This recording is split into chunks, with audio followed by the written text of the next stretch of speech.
পৃথিবীতে একমাত্র মুসলিমরাই যে আল্লাহর স্মরণে সালাতের অপেক্ষা করে এবং ঈশার সময়ের প্রশস্ততা সম্পর্কে সাহাবী ইবনু উমর রাদিয়াল্লাহু আনহু-এর আমল আলোচনা করা হয়েছে সহিহ বুখারী গ্রন্থের 570 নম্বর হাদিসে।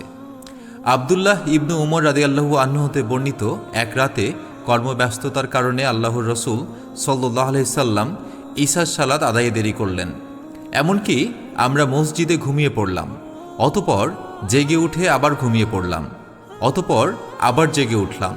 তখন আল্লাহর রসুল সাল্লাল্লাহু আলাইহি সাল্লাম আমাদের নিকট বেরিয়ে এলেন, অতপর বললেন, তোমরা ছাড়া পৃথিবীর আর কেউ এই সালাতের অপেক্ষা করছে না।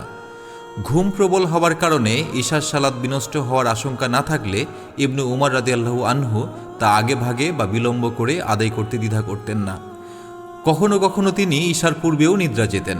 আল্লাহ আমাদের অলসতা দূর করে ইবাদতে একনিষ্ঠ হওয়ার এবং সময়ের সঠিক ব্যবহারের তৌফিক দান করুন, আমিন। জাযাকাল্লাহু খায়রান।